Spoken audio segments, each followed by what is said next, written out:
तुम तीन घोड़ों की लड़ाई के बीच एक छोटी सी गली में बैठकर किस्मत का खेल खेल रहे थे। सामने से गुजरा कोई, तो तुमने सोचा चलो इसे ही फंसाते हैं। मगर ये क्या, ये तो निकला खुद काओ काओ। तुमने पूरी उम्मीद से उसका हाथ देखा, भविष्य बताया और फिर हाथ आगे बढ़ा दिया। 50 वेन दो। पर उस कमीने ने पैसे देने से ही मना कर दिया। बस यहीं से तुम्हारा दिमाग घूम गया। तुमने उसका हाथ पकड़ा और बोले, मेरे पैसे कहाँ हैं? अरे तुम्हारी तो शक्ल ही वैसी लग रही है जिसने बोर्ड तोड़ा था। तुमने जोर से आवाज लगाई, पकड़ो इसे, ये वही है जिसने डोंग ताशी पर हमला किया था। काओ काओ का दिल एक पल के लिए ठंडा पड़ गया।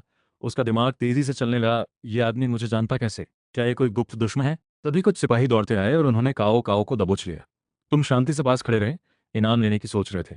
रास्ते में तुम धीरे से उसके कान के पास झुके और मुस्कुराते हुए बोले, पैसे नहीं दिए तो इनाम ले लेंगे, एक ही बात है। काओ काओ मन ही मन बड़बड़ाया, यार सिर्फ 50 वेन के लिए।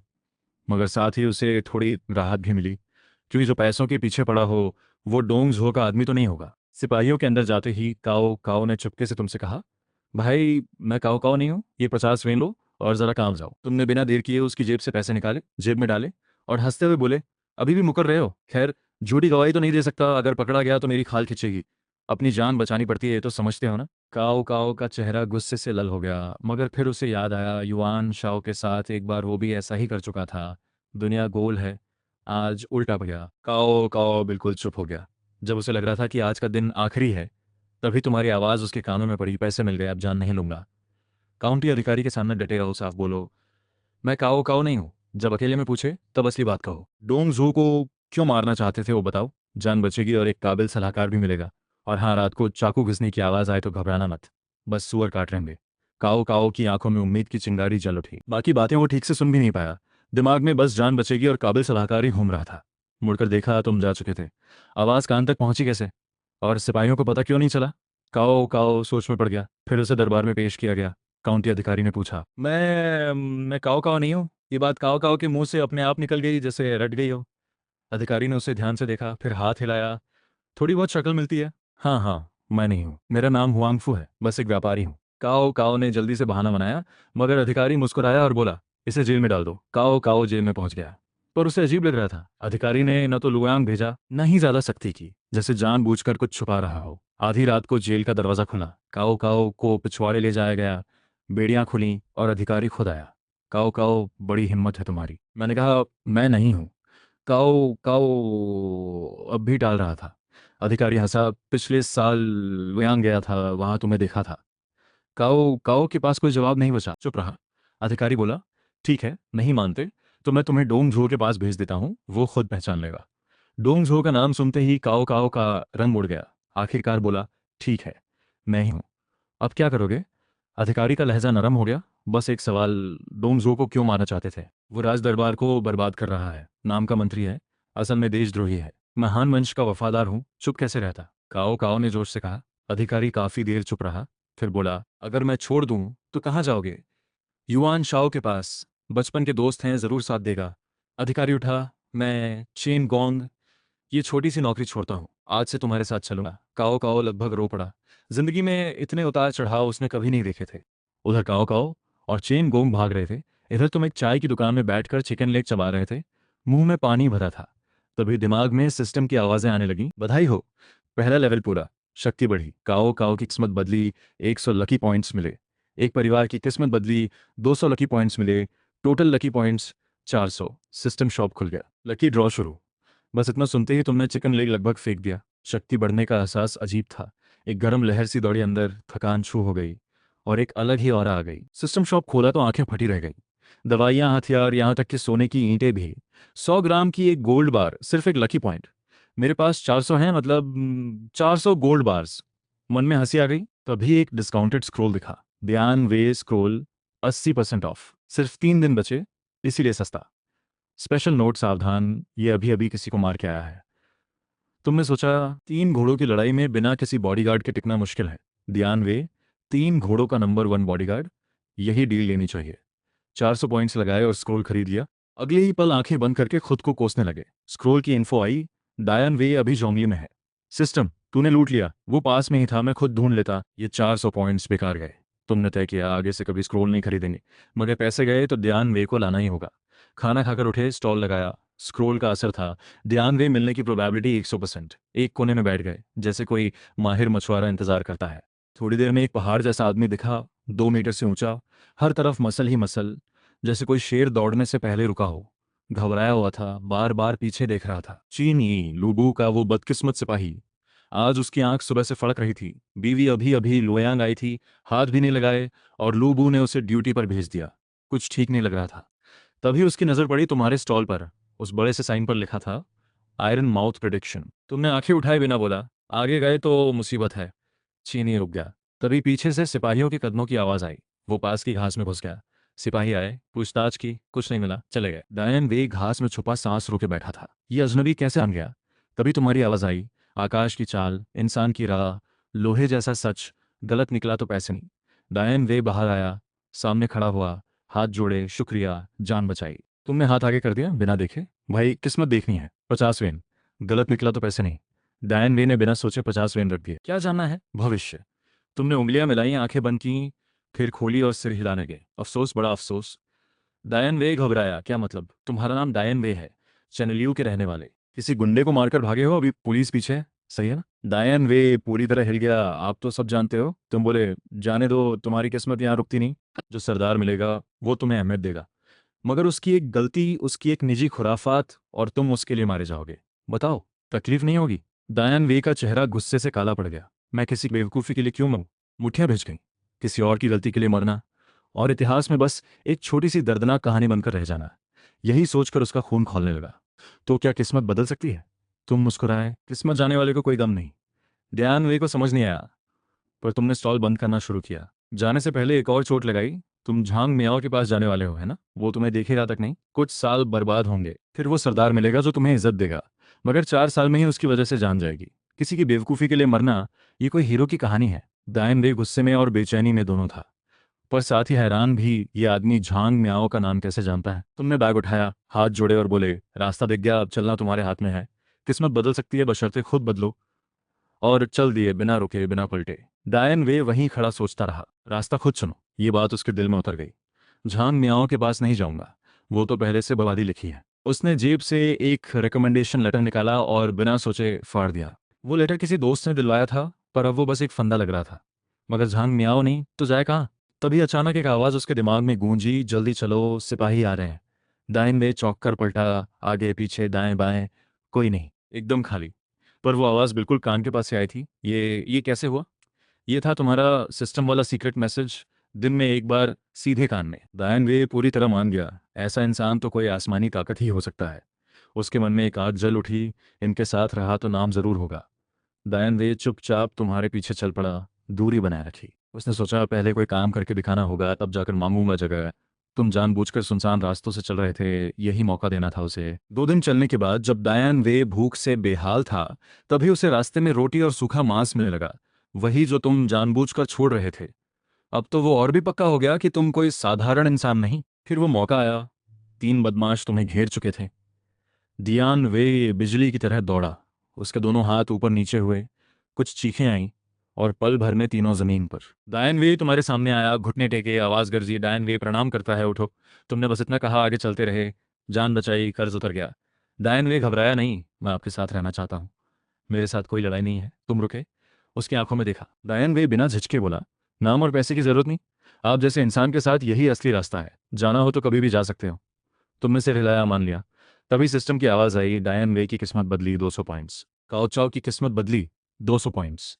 जांग शियो की किस्मत बदली, 100 पॉइंट्स। कुल बचत 160 पॉइंट्स, और एक डायन वे फ्री में। मगर फिर एक वार्निंग भी आई। फेमस जनरल जोड़ा, रेपुटेशन +1। वार्निंग, रेपुटेशन 5 से ऊपर गई तो पेनल्टी मिलेगी।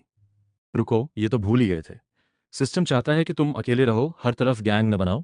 एट्रीब्यूट्स देखे, चार्म 4, फेम 3, रेपुटेशन 4। एक स्लॉट बचा। डायन वे को साथ लेकर लुआंग पहुंचे। 3 दिन बाद स्टॉल लगाया। डायन वे पत्थर की तरह बगल में खड़ा था। काफी इंतजार के बाद एक जान पहचाना चेहरा लड़खड़ाते हुए आया। चीनी लूबू का वो बेचारा सोल्जर। आज सुबह से आंख फड़क रही थी। बीवी अभी अभी लुयांग आई थी, हाथ भी नहीं लगाई कि लूबू ने पेट्रोल पर भेज दिया। तभी नजर पड़ी उस साइन पर, I mouth, no result, no money. तुमने आंखें उठाए बिना ठंडे लहजे में कहा, जो मुझसे किस्मत नहीं दिखवाते उनकी किस्मत नहीं होती। चीनी रुका। ध्यान वे की चौड़ी बॉडी देखकर उसका कॉन्फिडेंस थोड़ा कम हुआ। भाई मुझे किस्मत दिखानी है। तुम सच में चाहते हो? तुमने स्टॉल बंद करना शुरू किया। चीनी घबरा गया। अरे रुको। ध्यान वे सामने आ गया। चीनी की हिम्मत पस्त हो गई। ठीक है सॉरी। तुमने एक नज़र डाली, क्या देखना है? एकदम शर्मिंदगी से बोला। प्यार। यार ये बड़ा मर्द अचानक झिझकने लगा। दरअसल बीवी बहुत तेज थी, वो डरता था कि काबू में रख पाएगा या नहीं। तुम हल्के से हंसे। नई दुल्हन लाए हो ना? चीनी हक्का बक्का, ये कैसे जाना इसने? तुमने रुकने नहीं दिया। नाम है चीनी, लोबू का। पहले एक छोटे से गेट का सिपाही था। लोबू ने खुद तरक्की दी, सही? हाँ हाँ, बिल्कुल सही। यार आप तो कमाल हो। चीनी पूरी तरह हैरान था, जैसे तुमने उसे अंदर से पढ़ लिया हो। मगर अगले ही पल तुम्हारा चेहरा गंभीर हो गया। जाओ, ये किस्मत मैं नहीं देखूंगा। क्यों? एक आम सिपाही लोबू की नज़र में कैसे आया? सच में लगता है तुम में कोई खास बात है? मैं बस एक किस्मत वाला हूँ। लूबू से पंगा नहीं लेना। चीनी का दिल धक से रह गया। मेरी किस्मत में लूबू कहाँ से आया? वो दौड़ता हुआ तुम्हारे पास आया, धड़ाम से घुटने टेके, लगभग रोते हुए बोला, गुरुजी रास्ता दिखाओ। 5,000 वेन दूंगा। आप और डायन वे दोनों की जिंदगी मजे में कटेगी। तुमने नाटकीय अंदाज में मुड़कर उसकी तरफ देखा। अच्छा देखो तो, घर में कुछ गड़बड़ है, बीवी किसी और से मिल रही है। वो सिल्वर वाला हेलमेट देखा? तुमने आंखें घुमाई। सच बताऊं तो घर में बड़ा उपद्रव है, अभी नहीं संभाला तो बाद में और बड़ा होगा। चीनी का दिमाग घूम गया, चेहरा सफ़ेद पड़ गया, वो वापस भागने लगा। तुमने उसे खींचा। पैसे तो दे पहले। और सुनो, अभी गए तो लूबू से जीत नहीं पाओगे। कोई प्लान बनाओ। चीन ई अब पूरी तरह हार मान चुका था। बताओ क्या करूं? तुम गहरे अंदाज में बोले, सिंपल है, अनजान बनकर जाओ। घर के सामने जोर से आवाज लगाओ, जो भी होगा खुद भाग जाएगा। मगर ये परमानेंट फिक्स नहीं। तो परमानेंट फिक्स? तलाक। तुम्हारी आवाज बर्फ जैसी ठंडी थी। ये रिश्ता तुम्हारे नसीब में नहीं है। रखा तो बदनामी होगी और आगे जाकर जान का खतरा भी। चीनी का पसीना निकल आया। उसने पैसे दिए और सिपाहियों को लेकर दौड़ पड़ा। दूर से ही चिल्लाया आ गया। अंदर लू बू दुआ कर रहा था। चीनी की आवाज़ सुनी तो उसका रंग उड़ गया। बाहर सिपाहियों को देखा तो और घबराया। पिछले दरवाजे से खिसक गया, पर वो ज़्यादा दूर नहीं गया। जब चीनी ने सिपाहियों को भेजा, लू बू वापस आ गया गुस्से में। तुझे पेट्रोल पर भेजा था, घर क्यों आया? चीनी ने बीवी को सही सलामत देखा तो राहत मिली। मगर मर्द की जिद जाग गई। सर, मेरी पेट्रोल के वक्त आप मेरे घर में क्यों थे? तेरी ड्यूटी चेक करने आया था। प्रॉब्लम? लूबू ने बेशर्मी से जवाब दिया। नजरें अभी भी डियाओ चांद पर टिकी थीं। डियाओ चांद डरकर चीनी के पीछे छुप गई। जनाब, वो मेरी बेइज्जती कर रहे थे। लूबू ने मुस्कुराते हुए कहा, तो क्या? चीनी, ज्यादा होशियार मत बन। ये औरत अभी तक तेरी हुई नहीं। मुझे दे दे, तेरी तरक्की पक्की। चीनी कांप गया और तभी उसे याद आया, वो छोटे गुरुजी ने तो पहले ही बता दिया था। उसने पूरी बात लूबू को बताई। लूबू हैरान रह गया। दुनिया में ऐसा कोई है जो मेरे मन की बात जान सके? चलो उससे मिलवाओ। लूबू ने सारी बेइज्जती पॉकेट में रख ली। कुछ देर बाद लूबू ने चीनी को छुपाया, खुद सिंपल कपड़े पहने और तुम्हारे स्टॉल के सामने आकर बोला, किस्मत देखनी है। तुमने ऊपर देखा, फिर बेमन से हाथ हिलाया। तुम किस्मत देखने नहीं, हिसाब करने आए हो। लूबू के मुंह से निकला, तुम्हें कैसे पता? और अंदर से वो हिल गया। तुम्हारा नाम लूबू है। कोई राज खुल गया। गुस्सा है और साथ ही डर भी है कि मैं कहीं असली ताकतवर ना निकलूं।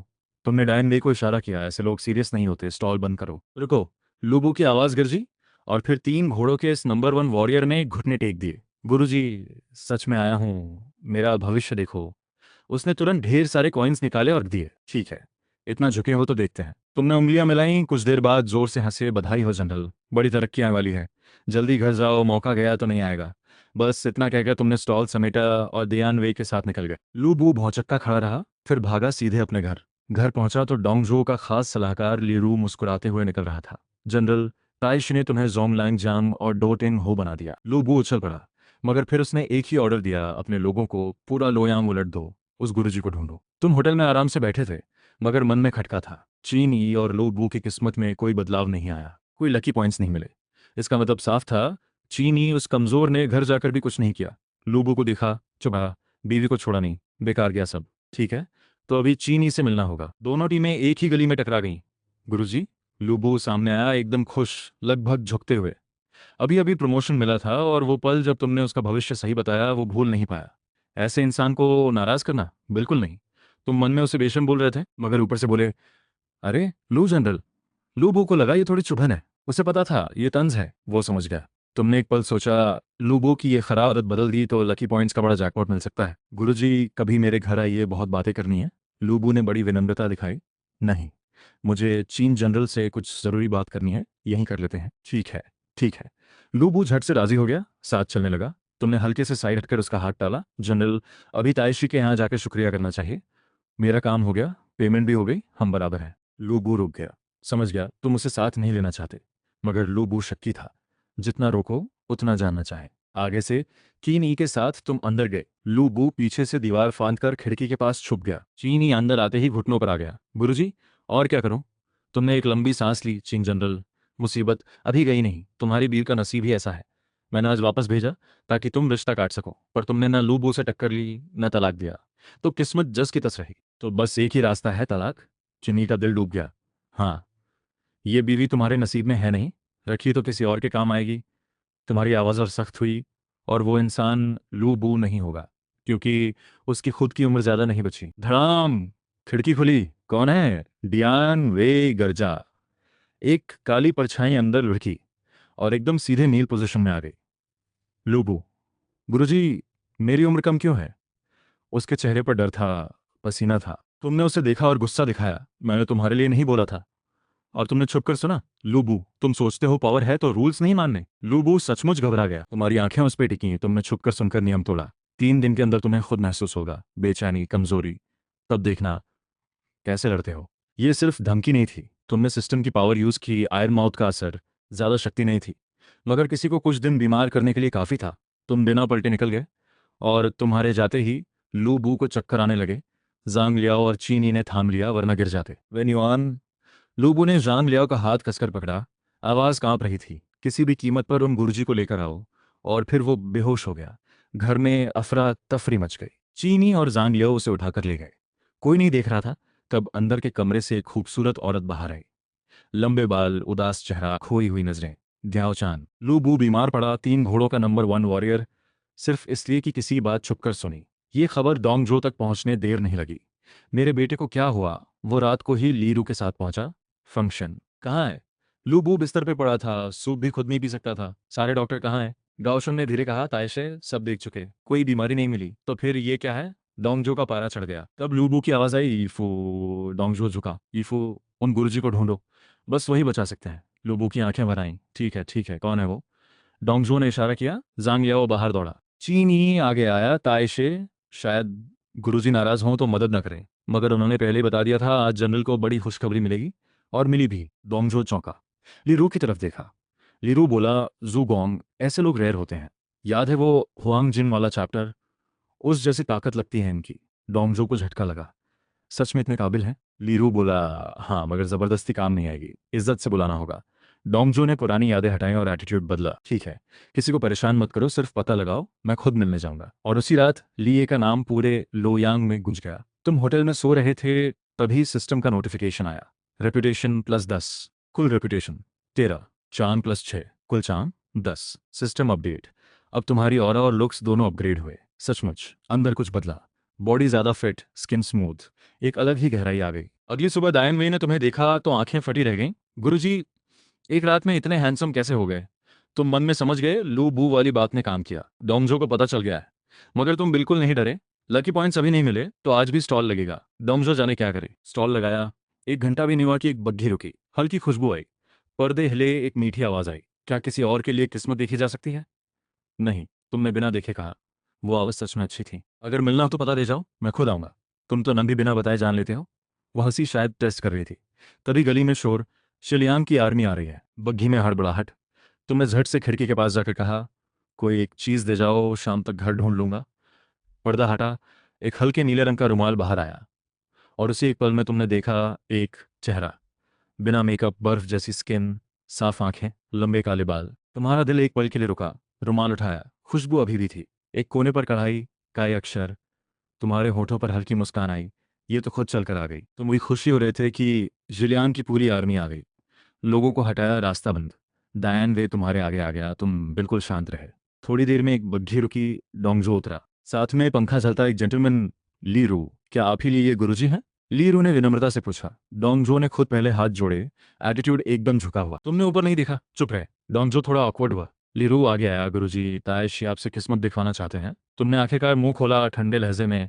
7 दिनों में 5 बार ही देखता हूँ। 2 बार पहले, 2 बार कल, एक बची थी, वो अभी अभी किसी को दी। डोंगजो परेशान हो गया। गुरुजी, मैं खुद आया, इससे बड़ी इज्जत क्या? बात इज्जत की नहीं, बात अपनी जबान की है। मैंने किसी को प्रॉमिस किया, तोड़ूं तो आयरन माउथ कैसे? तुमने स्टॉल समेटा और डायन वे के साथ निकल पड़े। सारे सोल्जर्स एक दूसरे को देखने लगे। डोंगजो मुंह बनाए खड़ा था। पर कुछ बोल नहीं पाया। लीरू ने कान में कहा, कल का मौका लो। डोंगजो ने आवाज़ लगाई, गुरुजी कल कब और कहाँ? तुम्हारी आवाज़ दूर से आई, कल डोटिंग हो के घर मिलो। कायशी को पता है लूबू का घर कहाँ है? और बताता चलूं, आपके बेटे को मैं ठीक कर दूंगा, मगर आज नहीं। आज रेस्ट करना ज़रूरी है। डोंगजो वहीं खड़ा रह गया। लीरू की तरफ देखा, दोनों हैरान। लीरू ने पंखा बंद किया, सोच में पड़ गया। कायशी, लूबू की बीमारी शायद इन्हीं की वजह से है। ये जांग जाओ जैसे नहीं, इनका लेवल अलग है। इनसे पंगा मत लेना। डोंगजो ने सिर हिलाया, बिल्कुल सही। लीरू, तो मैं इनसे क्या पूछवाऊं, भविष्य या किस्मत? लीरू की आंखें चमकी। जुगोंग, याद है वो फेरी वाली बात? तुम्हारा मूड अच्छा था। ड्यान वे की पीठ थपथपाई। चल शावे, आज किसी अच्छे घर में खाना खाते हैं। काइयोंग उस जमाने के बड़े स्कॉलर थे, घर ढूंढना मुश्किल नहीं था। दोपहर में तुम दोनों पहुंच गए। लगता है कोई पीछे आ रहा है, ड्यान वे ने धीरे कहा। डोंगजो के लोग हैं, छोड़ो। तुमने बेफिक्री से दरवाज़ा खटखटाया। एक बुजुर्ग नौकर ने खोला। आयरन माउथ, भविष्य पक्का। नहीं तो पैसे नहीं। तुमने अपना बैनर दिखाया। बताओ, घर की किसी ने भेजा है, किस्मत देखनी है। थोड़ी देर में एक शानदार कपड़ों वाले मिडिल एज जेंटलमैन निकले। क्या आप ही डोटिंग हाउ के लिए आए हैं? हाँ। आप साई योंग हैं? उन्होंने सिर हिलाया और हंसे। हाँ, मेरी बेटी ने बिना सोचे तुम्हें बुला लिया। माफ करना, आइए अंदर। लगता था तुम्हारा नाम लू यांग के बड़े घरों में फैल चुका था। अंदर बैठे, काइयोंग ने खाना पीना रखवाया और मुस्कुराकर पूछा, गुरुजी से लोग तो दुनिया से परे होते हैं, खाते पीते हैं, खाना पीना चलता है, दिल साफ रहना चाहिए। तुमने शांति से कहा। तभी पर्दे के पीछे से एक लड़की की हंसी आई। काइयोंग थोड़ा सख्त हुए। मेहमान है, बाहर आओ। वो निकली, वही जो गाड़ी में थी। तुम्हें देखकर उसकी हंसी रुक नहीं रही थी। प्रणाम गुरुजी। मैं काइयान हूँ। तुम्हारी आंखें एक पल के लिए रुक गईं। काइवन जी, इतिहास की सबसे टैलेंटेड और दुखी औरतों में से एक। उसकी तकलीफें याद आईं और तुम अनजाने ही एक लंबी सांस छोड़ बैठे। गुरुजी ने मेरी बेटी को देखकर ये क्यों किया? काइयोंग चिंतित हुए। सच बात करूं तो तुमने संभल कर कहा, मैंने रास्ते में ही इन दोनों की किस्मत पढ़ ली थी, जानबूझकर अधूरा छोड़ा। गुरुजी, साफ बोलो, पैसों की फिक्र मत करो। कियोंग ने तुरंत एक थाली में 500 कॉइन्स रखवाए। तुमने थाली की तरफ देखा भी नहीं, बल्कि और गहरी सांस ली। इतने पैसे नहीं चाहिए, बस 50 विन काफ़ी हैं। काइयोंग हैरान। बाकी पैसे काईजी अपने पास रखें और जल्द से जल्द किसी दूर शांत जगह जाने का इंतजाम करें। इस लड़की को इस शहर से दूर ले जाओ। काइयोंग चौंके। काइयान भी, पिताजी तो डोंग जो के दरबार में हैं, हमें कोई खतरा क्यों होगा? तुमने उनकी आंखों में देखते हुए धीरे कहा, यार डोंग जो से ही लगेगी। काईजी, आप बहुत बड़े स्कॉलर हैं, मगर जब से डोंगजो आपकी इज्जत करने लगा है, दरबार के बाकी लोगों ने आपसे दूरी बना ली है ना? कायोंग ने सोचा और धीरे से हिलाया। यही असली खतरा है। जिस दिन डोंगजो गिरेगा, आप उसकी तारीफ में एक भी शब्द बोले तो लोग आपको नहीं छोड़ेंगे। काइयान समझ गई, पिता बिल्कुल ऐसे ही हैं। कायोंग भड़क गए। मैं झूठ नहीं बोलूंगा। तुमने उनकी तरफ नहीं देखा, सीधे काइयान को देखा। आपकी यही आदत आपको ले डूबेगी और आपके बच्चे को बाप के बिना छोड़ जाएगी। बेटी को वॉर में अकेला छोड़ेगी और वो ज्योंगनू के हाथ पड़ेगी। काइयोंग पूरी तरह हिल गए। ये कैसे हो सकता है? काइयान की शादी हे डोंग के वे परिवार में तय है। वो तो बहुत बड़ा खानदान है। ही डोंग वे परिवार? तुम्हारे होठों पर हल्की हंसी आई। काइयोंग घबराए। मतलब? वो लड़का वे जोंगडाओ बचपन से बीमार था, वो तो पहले ही मर चुका है। वे परिवार ने छुपाया है। वो चाहते हैं कि तुम अपनी बेटी उनके पास भेजो ताकि लड़के को मरने के बाद साथ मिले। काइयोंग पर जैसे बिजली गिरी। दिमाग सुनना, ये नहीं हो सकता। वे परिवार एजुकेटेड है, ऐसा कैसे करेंगे? उन्हें यकीन नहीं आया। गरजते हुए बाहर चिल्लाए, काइजोंग, जाओ वे परिवार, वे जोंगडाओ से मिलकर आओ, कुछ भी हो सच पता करो। मैनेजर काइजोंग कुछ लोगों को लेकर भागा। उधर काइयान ने तुम्हारी बात सुनी तो दिल में 70-80% यकीन हो गया। इन्होंने कभी गलत नहीं कहा। वे परिवार उसे जिंदा विधवा बनाने की साजिश कर रहा है। ये सोचकर उसकी आंखें भर आईं। वो बस पिता की तरफ देखती रही। काइयोंग काफी देर चुप रहे, फिर दांत भींचकर बोले, अगर वे जोंगडाओ सच में मर गया तो ये रिश्ता खत्म। वे परिवार गया तो मैं काइयोंग डरने वाला नहीं। काइयान ने राहत की सांस ली। मगर तभी तुम्हारी दूसरी बात याद आई, जियांगनू के हाथ पड़ूंगी। उसका दिल फिर डूब गया। तो मैं अभी मर जाऊं उनके हाथ लगने से अच्छा है। मन ही मन यही सोच रही थी कि तुम्हारी आवाज आई, जैसे उसके दिल को पढ़ लो। मर्द प्राइड के लिए मरते हैं, औरत इज्जत के लिए। मगर तुम इसलिए नहीं मरोगी क्योंकि तुम अपने पिता की किताबें छोड़ नहीं सकती। उनकी पूरी जिंदगी का काम, तुमने मेमोरी से उसका ज्यादातर हिस्सा लिख कर चाया। सच में बड़ी टैलेंटेड हो, मैं लिए तुम्हें सलाम करता हूँ। साइयोंग एकदम चौंके। तुम मेरी स्टडी रूम की किताबें याद कर सकती हो? काइयान भी हैरान। वो तुम्हें देखती रही, जवाब ही भूल गई। तुमने उसके मन की बात कैसे जानी? और जब पिता की किताबों का जिक्र आया, उसका मन बदल गया। अगर सच में वो वक्त आया तो शायद मैं सहूंगी। पिता के काम से बड़ा तो कुछ नहीं। उसने तुम्हें देखा डर से नहीं, अब रिस्पेक्ट से। काई योंग ने आवाज लगाई। वह झट से होश में आई। चेहरा लाल। हाय, मैं एक अजनबी को ऐसे देख रही थी पिताजी के सामने। अभी यहीं बैठकर कुछ लिख दिखाओ, काई योंग ने गंभीरता से कहा। जल्दी से कागज कलम आया। काई यान बैठ गई। कलम चली। अक्षर सुंदर और साफ। काई योंग लिखकर खुश होते रहे। तुम्हें भी दिखाते रहे। समय कब गुजरा पता नहीं। शाम हो गई। तुम्हारे पेट ने आवाज की। अरे माफ करना, लिखावट में डूब गए थे, खाना भूल गया। साई योंग ने माथा ठोका। कोई बात नहीं, काई जी की बेटी की लिखावट देखकर मैं भी भूल गया। काई योंग ने रोका। अभी लोयांग में कर्फ्यू है। शिल्यांग के सिपाही रात को सड़क पर रहते हैं, किसी को नहीं छोड़ते। गुरुजी आज यहीं रहो, उन्होंने खाने का इंतजाम करवाया। मन ही मन तुम्हें पहले ही वर्ल्ड क्लास स्कॉलर मान चुके थे। मेरे नौकर का भी इंतजार है, जब लौटेगा तो और गाइडेंस चाहिए। बिल्कुल सही बात। तुमने सिर हिलाया। ठीक है, तकलीफ दी। रात का खाना खत्म होते ही मैनेजर काई जोंग हांफते हुए आया। क्या हुआ? काई जोंग ने उतावलेपन से पूछा। साहिब, वे परिवार ने वे जोंगडाल से मिलने नहीं दिया। बोले वो किसी दूसरे शहर गए हैं। मगर शादी में सिर्फ 15 दिन बचे हैं, और गांव में पता चला वे परिवार ने 7 दिन दरवाजा बंद रखा था। लोगों ने रोने की आवाजें सुनी थी और जलाए हुए कागज की राख बाहर आती देखी। जलाए कागज, ये सुनते ही काईयोंग की टांगे कांपी। वो धम से बैठ गए, फिर एक पल में उछलकर खड़े हो गए। चेहरा गुस्से से लाल, पूरा बदन कांप रहा था। गालियां निकली, जैसे वे परिवार के पुरखों को भी बाहर बुला रहे हों। तुम ही डोंग वे वालों मेरी बेटी को फंसाना चाहते थे। मैं अभी लिखता हूं, पूरी दुनिया को बताऊंगा। और वो बुक रूम में घुस गए। काईयान ने न्यूज़ सुनी तो दिल का बोझ हट गया, और अनजाने में उसकी नज़र तुम पर गई। तुमने उसे आंख मारी। आगे और मजा है। वो समझ गई, मुस्कुराई। काईयोंग कमरे में चले गए। बस तुम दोनों रह गए। गुजी ज्यादा खुश मत होना। तुमने पहले बोला वे परिवार से बची, मगर आगे वॉर से नहीं बचोगी। काईयान रुक गई। तो क्या कोई जगह है जहां बच सकें? तुम सोच में पड़ गए। ईस्टर्न हान का आखिरी दौर, पूरा चाइना जल रहा था, कोई सेफ जगह नहीं थी। तुमने सिर हिलाया। काईयान की आंखें बुझ गईं। तो क्या किस्मत बदलती ही नहीं? आवाज में हल्की हार थी। पिता की किताबें बचानी है, एक जगह मिलना भी इतना मुश्किल है। चाइना की ये बाजी उलट चुकी है। जल्द ही लुयांग राख हो जाएगा। मैं भी निकल जाऊंगा। तुमने सांस ली। बस जो होगा देखते जाएंगे। इस एक बात ने काईयान के चेहरे पर उम्मीद की लौ जला दी। गुरुजी, कहाँ जाओगे? उसने सीधे पूछा। तुम थोड़े रुके। साईयान ने तुरंत चैलेंज किया। अगर बताना नहीं चाहते तो ठीक है, शायद मेरी किस्मत में यही लिखा है। और पलटने लगी। रुको, तुमने फैसला किया? अभी तय नहीं है, मगर शायद पहले योजो जाऊंगा। योजो चाय यान को समझ आ गया। ये वहां जा रहे हैं जहां वॉर की आंच कम पहुंचेगी। इन्हीं के साथ जाना होगा। रात भर में काईयोंग ने पूरा लेख लिख डाला, हजारों शब्दों में वे परिवार की पूरी करतूत। पुराने रिश्ते से लेकर उनकी बेइज्जती तक सब उजागर। सुबह होते ही वो लेख लोयांग में हर तरफ फैल गया। हर कोई काईयोंग के साथ था। वे परिवार की बदनामी हो गई। काईयान की शादी टूट गई, मगर तुम खुश नहीं थे।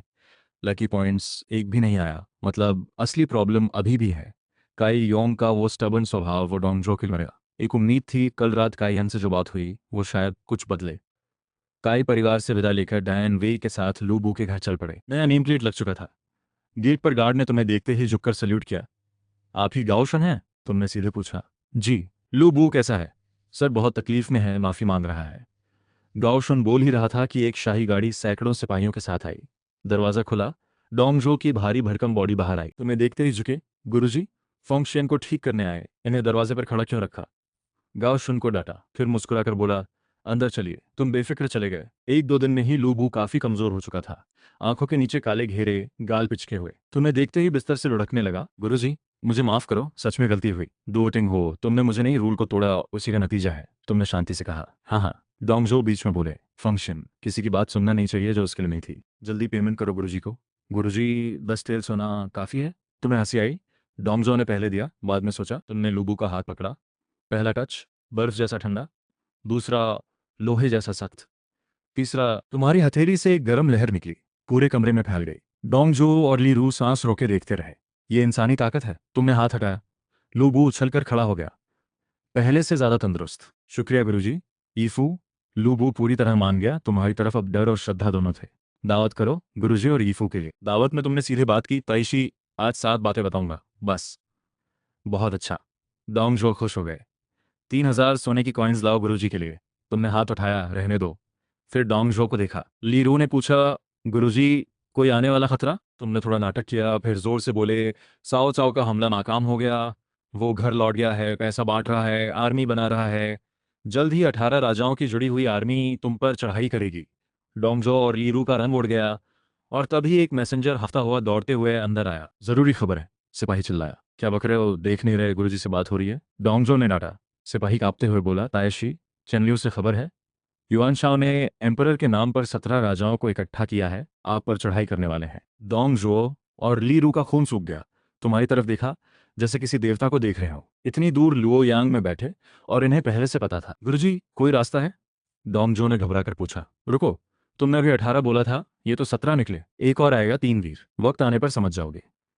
तुमने सिर हिलाया। तायशी, तुम्हारी असली प्रॉब्लम ये आर्मी नहीं है तो क्या है? तलवार सर पे तो लटकती है मगर डुबोती है नशा। तुमने उन्हें देखकर मुस्कुराया, मतलब साफ था। डोंगजो का चेहरा लाल हो गया। मतलब आगे से अजनबी औरतों से दूर रहूं? उन्होंने झिझकते हुए पूछा। तुमने सिर हिलाया। हाँ, ये कर सको तो शायद बचोगे। मन में सोचा, अगर दियोचन वाला रास्ता बंद हो गया तो लकी पॉइंट्स की बरसात होगी। डोंगजो ने मेज ठोकी। आज से ऑर्डर है, कोई अजनबी औरत पास नहीं आएगी। आए तो वापस भेजो या भगा दो। तुम्हें राहत मिली। तायशी, ऑर्डर तो दे दिया, मगर खुद माने तो बात बने, तुमने बेझिझक कहा। डोंगजो थोड़ा रुका, फिर ली रू को बोला, रोज याद दिलाना। आज रात मैं पैलेस नहीं जाऊंगा। ली रू ने सिर हिलाया। तभी वो चालाक लोमड़ी मुस्कुराते हुए तुम्हारी तरफ आया। गुरुजी, जुगों की चिंता दूर हुई। क्या मेरी किस्मत भी देख सकते हो? तुमने एक नजर डाली। ये आदमी दिखता अच्छा है, सोचता बुरा है। हाथ हिलाया। तुम बाद में, पहले ये वाले। तुम्हारी नजर डोंगजो के पीछे एक दाढ़ी वाले ताकतवर आदमी पर पड़ी। वो चौंका। गुरुजी, मुझे जानते हो? हुआशुंग, काफी दमदार हो। तुमने सीधे नाम लिया। हुआशुंग उत्साह से आगे आया। गुरुजी, मेरी किस्मत देखो। अफसोस, तुमने सिर हिलाया। बहादुर बहुत हो मगर दिमाग कम। फिर तेजी से पूछा, 18 राजाओं की आर्मी आई तो पहले तुम ही हाथ उठाओगे? बिल्कुल, ताइशी के लिए लड़ना मेरा काम है। हुआशुंग ने सीना ठोका। सिशुई पास पर संजीन से डरोगे? उससे? बिल्कुल नहीं। हुलाओ पास पर किसी से लंबी लाल अड़ी, हरे रंग का बिग सोर्ड, उससे डरोगे? डोंगजो और लीडू दोनों हैरान, इतने सवाल पहले कभी नहीं सुने। दोनों की नजरें हुआशुंग पर थीं। हुआशुंग गर्दन अकड़ाकर बोला, डरूं क्यों? उसकी दाढ़ी लंबी है तो। ठीक है।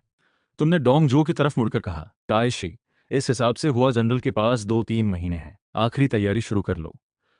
हुआशुंग भड़क गया, मुट्ठियां भिज गईं। डोंगजो ने एक नजर डाली। हुआशुंग तुरंत पीछे हट गया। डोंगजो ने तुमसे माफी मांगी, गुरुजी माफ करना। ये थोड़ा कच्चा है। तुमने स्लीव झटकी, इसकी किस्मत पूछ ली, बाकी इसकी मर्जी। थक गया हूं, आज बस। गुरुजी रुकिए। लीरू तुरंत आड़े आ गया।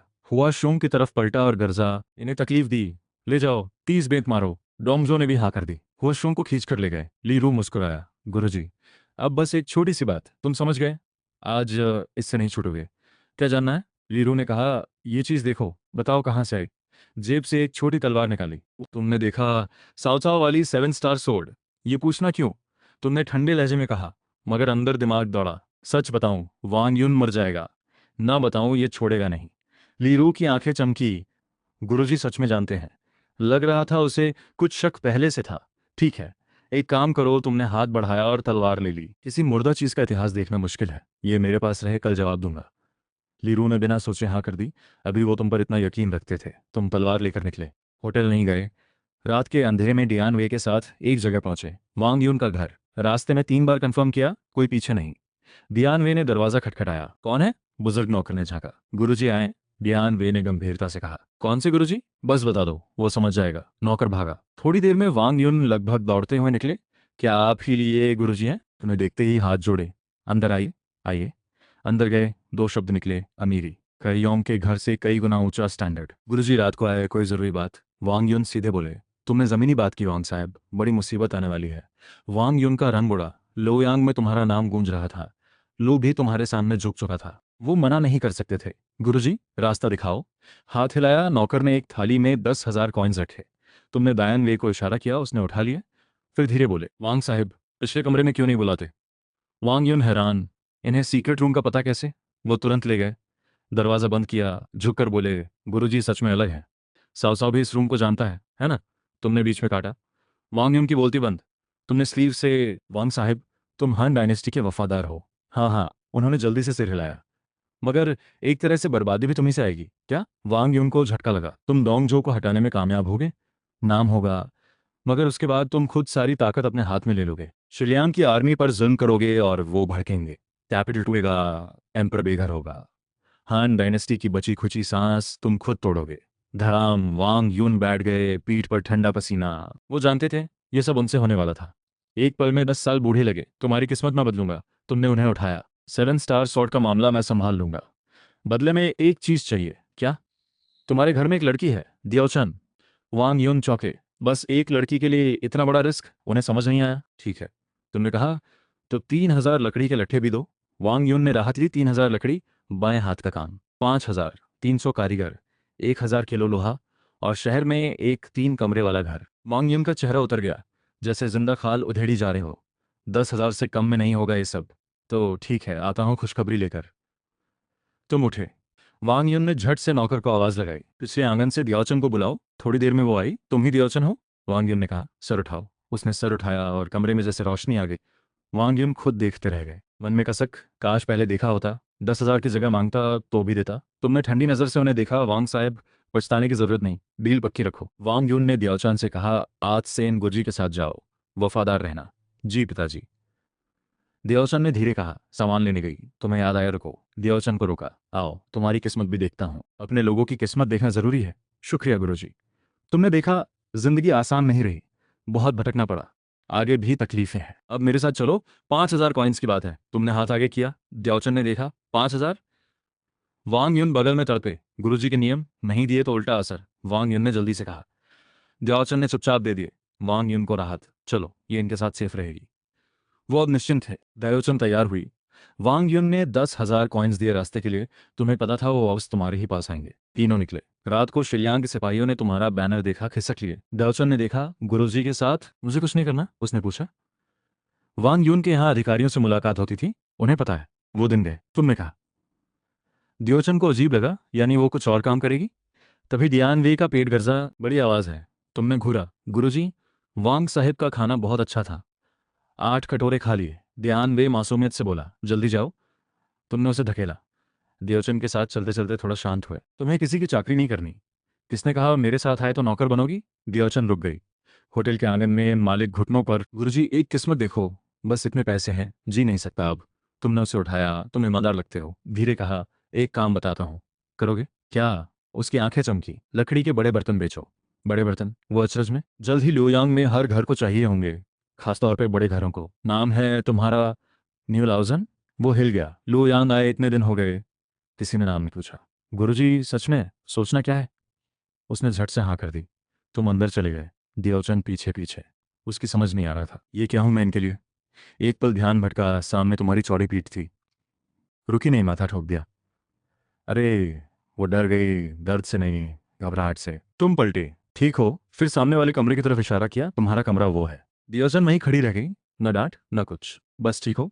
वांग युन के घर में वो हमेशा एक चीज की तरह थी। यहाँ पहली बार किसी ने इंसान की तरह पूछा। ठीक हो तो सो जाओ, शुभ रात्रि। और तुम अंदर चले गए, दरवाजा बंद। देवचंद बाहर खड़ी रही। हाथ उठाया, रखा, फिर उठाया, नॉक नहीं किया। अपने कमरे में आई। लेटी, मन में बस एक ख्याल, ये नए मालिक बहुत अजीब है। उधर डियानवे की रात बेकार गई। वांग यून का खाना भारी पड़ा।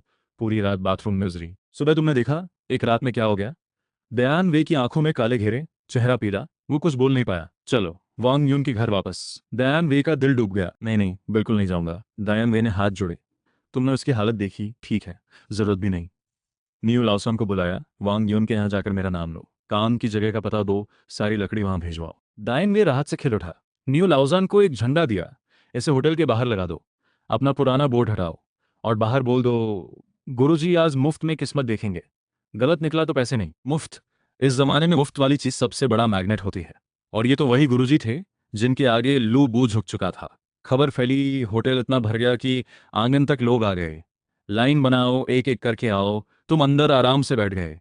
पर्दे के पीछे दियाचन चुपचाप बैठी थी। दायन वे दरवाजे पर खड़ा हो गया, 2 मीटर की दीवार की तरह। क्या धक्का मुक्की कर रहे हो? गुरुजी ने कहा। लाइन में आओ, एक एक। कुछ अमीर लड़के फैंसी कपड़े पहनकर आगे घुसने की कोशिश में थे। पहला अंदर गया। अगले ही पल डायन वे ने उसे मुर्गे की तरह उठाकर बाहर फेंका। गुरुजी ने कहा, आम लोगों के लिए तू कौन होता है? डायन वे की गर्जना से सबके कान बज गए। पहले सब रुके, फिर जोरदार ठहाका। वाह, आज हम गरीबों की बारी है। भीड़ में खुशी थी।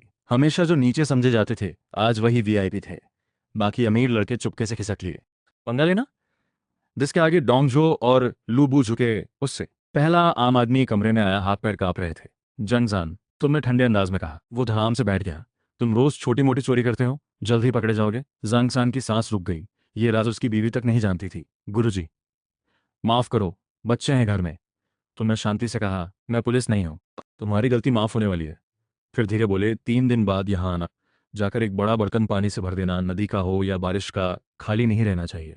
वो पानी तुम्हारे पूरे घर को बचाएगा। और सुनो, किसी को बताया तो काम नहीं होगा।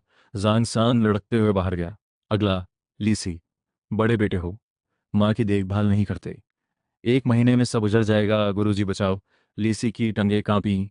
3 दिन बाद आना, 4 बड़े लकड़ी के बर्तन खरीदना। यही चलता रहा पूरे दिन, एक ही बात। 3 दिन बाद बड़े बर्तन खरीदना, और हर किसी को मुहर लग गई, किसी को बताई। प्री ऑर्डर हो गए 3,000 से ज्यादा बर्तन। वांग यून ने तुरंत 300 कारीगर भेजे। 500 लकड़ी के लट्ठे आए, लोहे की फिटिंग लगी, काम तेज हुआ।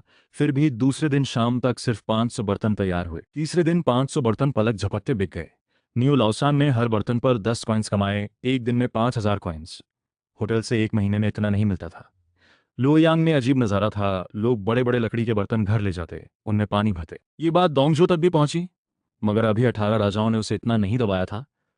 लोयांग जलाने की नौबत नहीं आई थी। 5वें दिन रात को ली रू आया। गुरुजी, आम लोगों की सेवा, ताइशी बहुत खुश हैं। 5 दिन से मिले नहीं, वो याद कर रहे थे। लीरू की बातें चिकनी चुपड़ी थीं। तुम थके हुए थे, सीधे बोले। ताइशी को और कुछ पूछना है, बोलो। लीरू की आंखें चमकी। जी, वो 7 स्टार सोर्ड का मामला। वो तलवार वांग यून की थी, तुम सीधे कहा। लीरू का चेहरा खतरनाक हो गया। उसी वक्त दूसरी तरफ वांग यून, जो तुम्हारे लिए लकड़ी का इंतजाम कर रहा था, उसे अचानक छींक आई, आंख फड़की। दिल में बुरा लगा। मगर तुमने जोड़ा, कुछ दिन पहले एक पार्टी में किसी ने चुरा ली थी, मैंने जगह से पता किया। कौन था? लीरू ने दबाकर पूछा। मुस्कुराते हुए बोला, गुरुजी, कहीं साव साव तो नहीं? नहीं। तुमने सिर हिलाया। वुफू था। वुफू? लीरू की भौहें सिकुड़ी। वो तो मर चुका। उसने चुराई तो इस्तेमाल क्यों नहीं किया? यही तो चाव चाव की चालाकी है। तुमने उंगलियां गिनते हुए कहा। वुफू को चाव चाव ने भड़काया, हमला करवाया, ताकि सबका ध्यान उधर जाए। फिर वो खुद नजदीक आया। लीरू ने आंखें फाड़ी। हाँ, समझ गया। एकदम एक्साइटेड होकर बोला, चाओ चाओ ने वुफो से छोटा हमला करवाया, अटेंशन वहाँ। फिर खुद ट्रस्ट जीत कर घुसा असली वार करने। बड़ा चालाक है। अभी जाकर ताइशी को बताता हूँ। और भागा। तुम देखते रहे, तुमने कुछ नहीं कहा था। उसने खुद सारी स्टोरी बना ली। साव चाव की जान गई बिना एक शब्द के।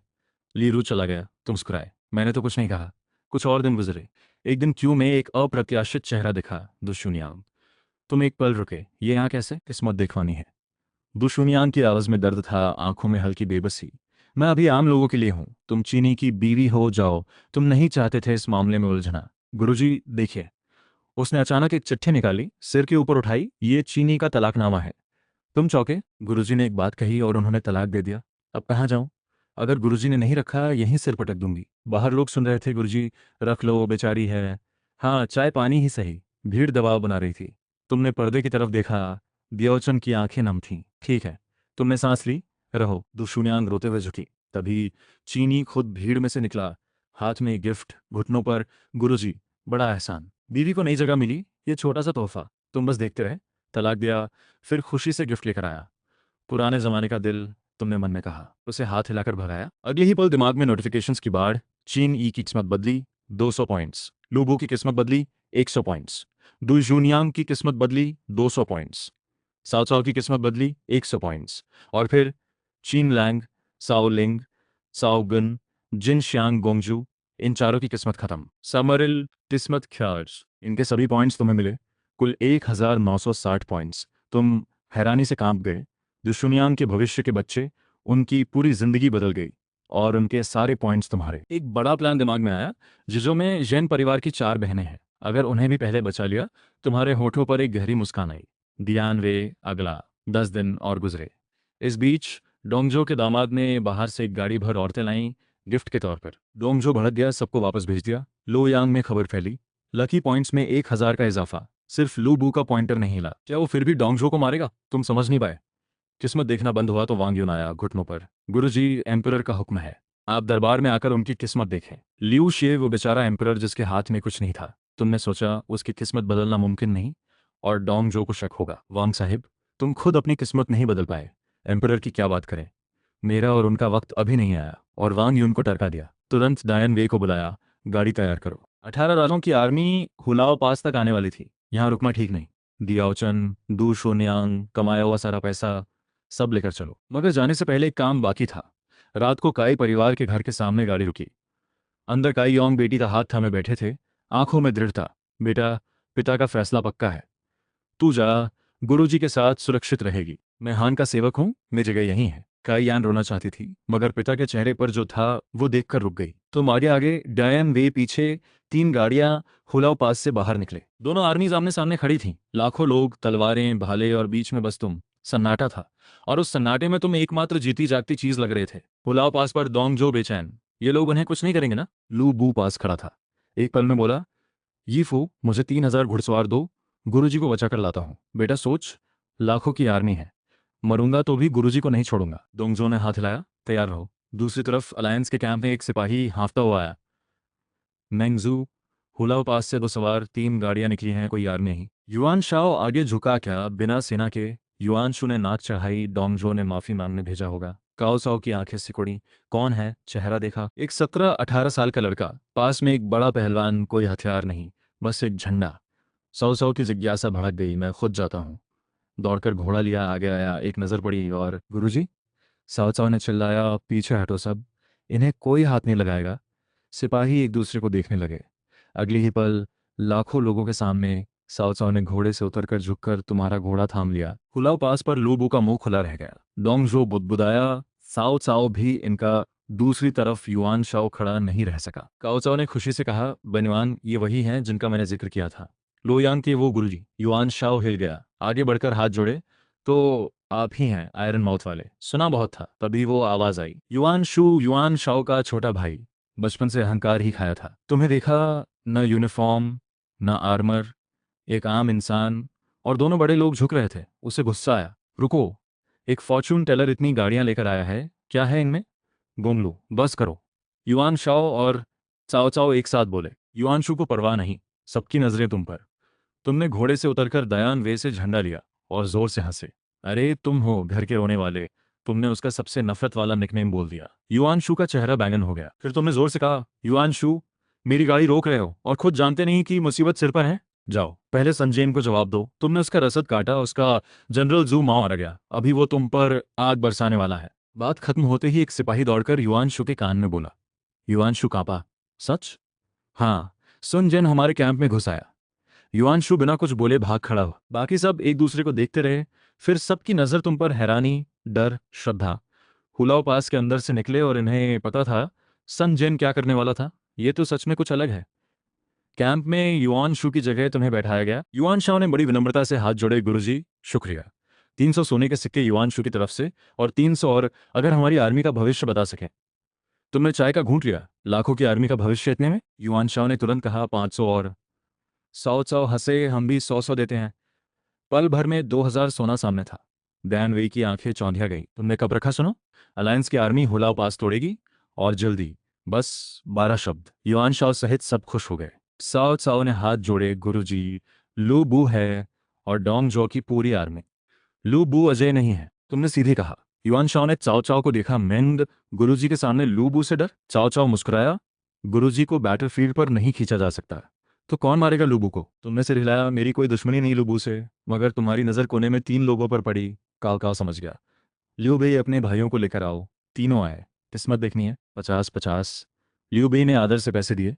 गुरुजी, हान डायनेस्टी का क्या होगा? खत्म नहीं होगी अभी। तुमने उसे गहरी नजर से देखा। हम दोनों का रिश्ता है, फिर मिलेंगे। गुआनियो आगे आया। क्या मैं लूबू को हरा सकता हूँ? नहीं। जांग फे को रोककर तुमने खुद बोला, तुम्हारा सवाल भी यही है ना? जांग फे की आंखें फटी। मेरे दिल की बात कैसे?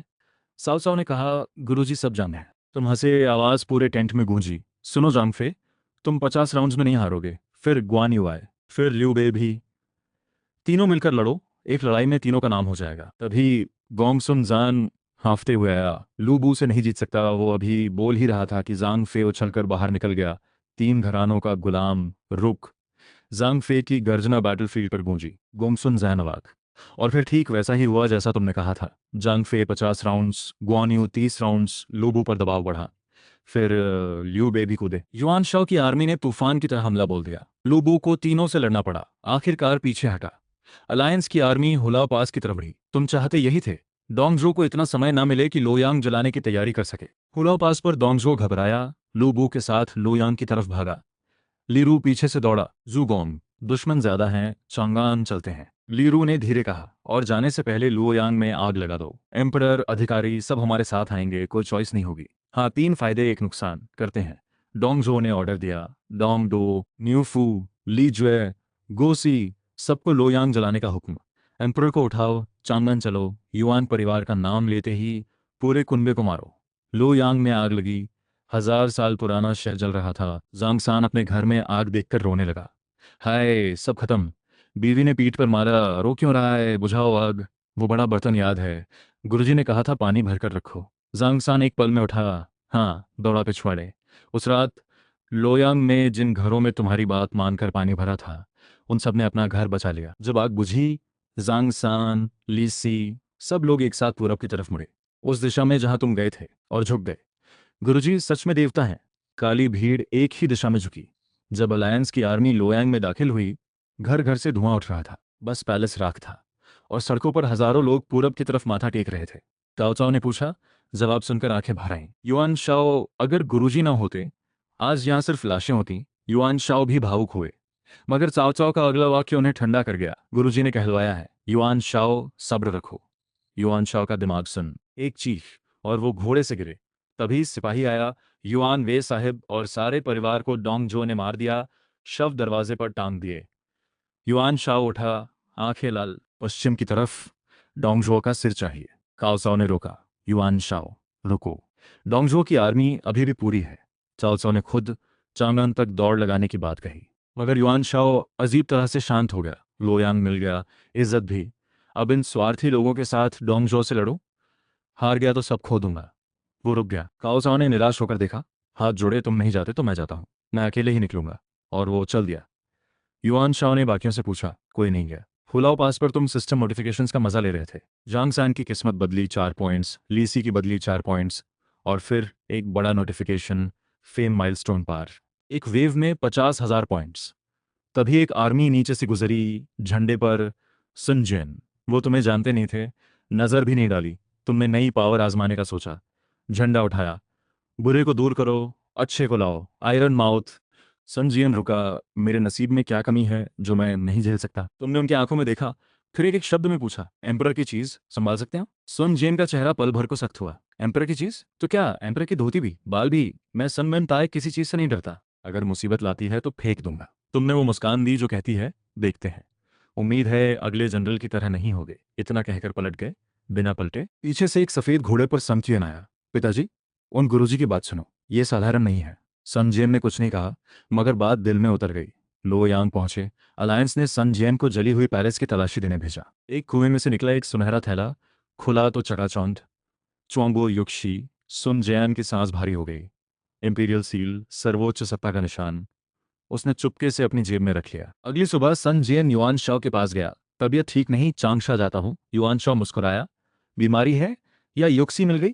सन जियन का चेहरा जम गया, मगर तुरंत बोला, झूठ। युआन शाओ ने उस सिपाही को बुलाया जिसने बताया था। सन जियन ने एक पल में तलवार निकाली, सिपाही का सिर गिरा। ऐसे गद्दार की बात पर यकीन करते हो? और बिना पलटे निकल गया। युआन शाओ गुस्से में कांपा, मगर कर क्या सकता था? उधर युआनशु की छोटी आंखें सुनजेन के जाते रास्ते पर टिकी थीं, होठों पर एक ठंडी मुस्कान। आर्मी दौड़ रही थी। पिताजी, सन क्वान ने घोड़ा बढ़ाया। वो गुरुजी ने कहा था, एम्पेरर की चीज खतरनाक है। बस करो, सन सी ने डांटा। सन जेन ने घोड़े को एक कोड़ा मारा और तेज। मगर हुलाओ पास पहुंचे तो सब हैरान। तुम वहां बैठे थे, बिल्कुल शांत, स्टॉल लगाए, पंखा जला रहे थे, दायन में पत्थर की तरह पास में। तुमने उन्हें देखा भी नहीं, वो पंखा, उसी के इशारे में सब कुछ था। सब मेरे बस में है। सन जेन का घोड़ा धीमा पड़ा, रुका। चेंगपू, हुआंगाई जैसे पुराने योद्धा, अवाक। आखिर में सुन जियन उतरा, आगे बढ़ा, और घुटना टेका। गुरुजी, आपकी बात सच निकली। वो चीज मिल गई। तुमने आंख खोली, एक नजर डाली तो फेंक दिया। सुन जियन का चेहरा बैगन हो गया। तुम हंसे। चुआंगो युक्सी मिल जाए और फेंको, आसान नहीं होता। सन जियन कांपा। गुरुजी, सब पता है आपको। सन सी ने झट से घुटना टेका। पिताजी को रास्ता दिखाओ। तुम उठे, पंखा जलाया। सन से संजीएम को देखा। तुम्हारे पिता की किस्मत पूछ ली, उन्होंने नहीं माना। अब मैं क्या करूं? सनसे ने तुरंत सोना निकाला। गुरुजी, कौन मारेगा पिताजी को? तुम्हारे पिता ने सबके सामने कहा था, अगर युक्सी छुपाई तो 1000 तीरों से मरूंगा, याद है? सनसे की ठुड्डी गिरी। सुन जेन को लगा, इनके सामने वो बिल्कुल नंगे हैं। पैसे। तुमने सनसे की तरफ देखकर मुस्कुराया। तुम्हारे पिता की बात सुन ली, सुनी नहीं तो बस। मगर तुम्हारा नसीब देखूं, युआनशु जैसे कमजोर से बचना। मन में तुम हंस रहे थे। युआनशु को सबक सिखाने का टाइम आ गया। उसने तुम्हारी गाड़ी रोकी थी, धीरे धीरे बोले, तुम्हारे पिता को मारने वाला है लिu बियाओ, जिंग जो वाला लिu बियाओ। सन जियन के दांत भिंच गए। सन से ने तलवार निकाली। हान डांग, चेंगपू, हुआंग गए, सब तैयार। अभी चलते हैं युआन शू के पास, उसके साथ मिलकर निपटाते हैं। सन सी चिल्लाया। रुको। सन जियन ने हाथ उठाया, आंखों में ठंडी चमक। 10 साल बाद भी देर नहीं होगी, हम अभी झो नहीं जाएंगे। हुआइनान से वापस जियांगोंग चलते हैं, अपनी सेना तैयार करते हैं, फिर उससे हिसाब लेंगे। तुमने संतुष्ट होकर सिर हिलाया। बहुत चालाक हो जनरल, बढ़िया सोचा। अलविदा। तुम मुड़कर जाने लगे तो आवाज आई, रुकिए। सनजे और सनकुआन दोनों भाई फिर से घुटनों पर बैठ गए।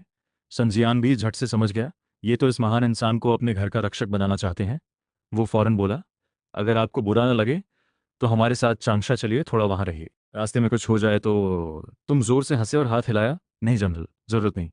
संजियान की किस्मत मैंने पहले बदल दी है, जल्दी कोई मुसीबत नहीं आएगी। ये कह की हिम्मत इसलिए थी क्योंकि दिमाग में अभी अभी सिस्टम का नोटिफिकेशन बजा था। संजियान की किस्मत बदल गई, सनजे और सनक्वान पर भी असर पड़ा। बधाई हो, 2000 स्ट्रॉन्ग लक पॉइंट्स मिले, बढ़िया डील।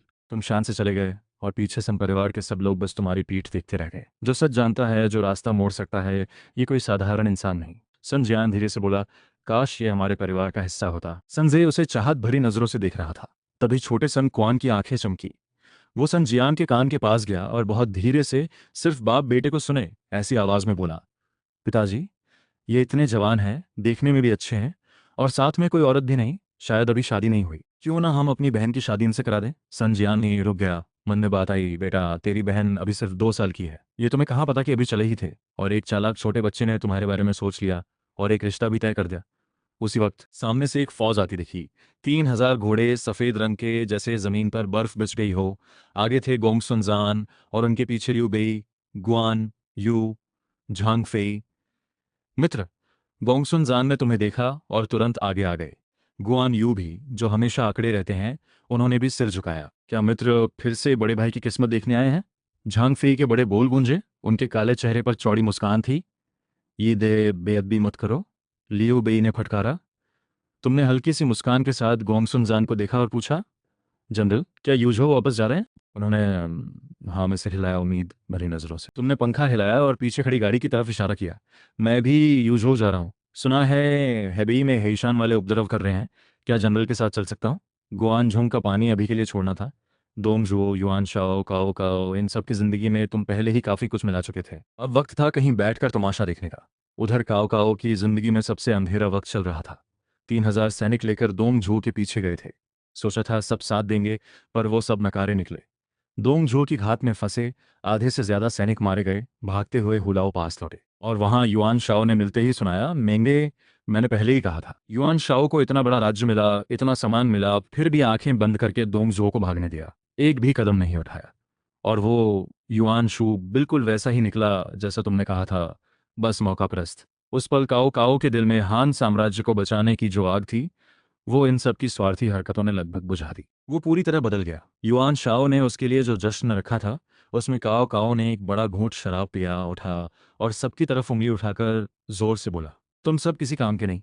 बोलकर युआन शाओ को धकेला और अपने बचे खुचे सैनिकों के साथ गुस्से में निकल गया। मालिक, अभी बहुत लोगों को नाराज कर दिया, युआन शाओ भी नाराज होंगे, एक सलाहकार बोला। पर काओ काओ की आंखें बिल्कुल साफ थीं। युआन शाओ कमजोर दिल का है, थोड़ी खुशामद और कुछ तोहफे भेज दो, फिर दोस्त बन जाएगा। वो रुका, फिर असली बात पूछी, वो मित्र कहाँ हैं? अभी अभी गोंगसुन जान के साथ निकले हैं, पकड़ो। काओ काओ सबसे आगे घोड़े पर दौड़ा, रास्ते में चिल्लाता रहा, मित्र रुके। इधर लियू बेई फौरन सतर्क हो गए। गोंगसुन जान के सफेद घोड़ों ने मोर्चा संभाला। काओ मिंगबे, क्या इरादा है? गोंगसुन भाई, गलतफहमी मत करो। काओ काओ के चेहरे पर अभी भी शराब की लाली थी। उसने तुम्हें झुककर नमस्ते किया। मैं चाहता हूं कि आप मेरे साथ दोंगजून चलें। तुमने उसकी बेचारी हालत देखी और सीधे बोल दिया। दोंगजो के पीछे गए थे, हार गए। मित्र सच में सब जानते हैं। काओ काओ ने हल्की सी मुस्कान से हाँ भरी और कपड़ों से एक बढ़िया जेड निकालकर तुम्हारी तरफ बढ़ाया। शर्म आती है, दिल से देश के लिए लड़ना चाहता था, पर कुछ न हुआ। मित्र, रास्ता दिखाइए। अब समझ गया, पहले पेमेंट देनी होती है। तुमने जेड ले ली, पर उसे देखा भी नहीं, बस मुड़कर चलने लगे। काओ काओ हैरान खड़ा था। तुम्हारी आवाज आई जैसे कोई उदास कविता पढ़ रहे हो। गुआन दोंग में सब उठे थे, मिलकर बुराई हटाने। पहले सब एक थे, साथ लड़ने का वाल था, पर सेनाएं मिलकर नहीं लड़ी, बस देखते रहे। ताकत ने लालच जगाया, चारों तरफ लड़ाई छिड़ गई। हुआइनान में कोई खुद को राजा बोलने लगेगा और उत्तर में कोई और। हड्डियां खेतों में बिखरी होंगी, हजारों कोस में कोई मुर्गे की आवाज नहीं। सोचते सोचते दिल टूट जाता है। काओ काओ वहीं ठिठका रह गया। इस कविता में आज की बात भी थी और आगे की ऐसी बात जो रोंगटे खड़े कर दे। मित्र, कमाल लिखा है। वो तारीफ किए बिना न रह सका। तुम हंसने से मुश्किल से रुके। उसी के सामने उसकी अपनी कविता पढ़ी और वो तुम्हें वर्ल्ड क्लास पोएट समझ रहा है। ये फीलिंग गजब थी। मिंग दे। बस इतना ही कहना था। मिलते रहेंगे। हाथ हिलाया और गोंगसुन जान के साथ रास्ते के उस तरफ गायब हो गए। काओ काओ अभी भी खड़ा था, उन लाइनों को मन में दोहरा रहा था। हुआइनान में कोई खुद को राजा बोलेगा, उत्तर में कोई और। वो एकदम चौंका, चेहरा सफेद पड़ गया। झीकाई को बोला, झीकाई, मित्र कह रहे हैं कि हम सब आपस में ही लड़ेंगे और कोई खुद को राजा भी घोषित कर देगा। मालिक। झीकाई का चेहरा भी गंभीर हो गया। बात तो गहरी है।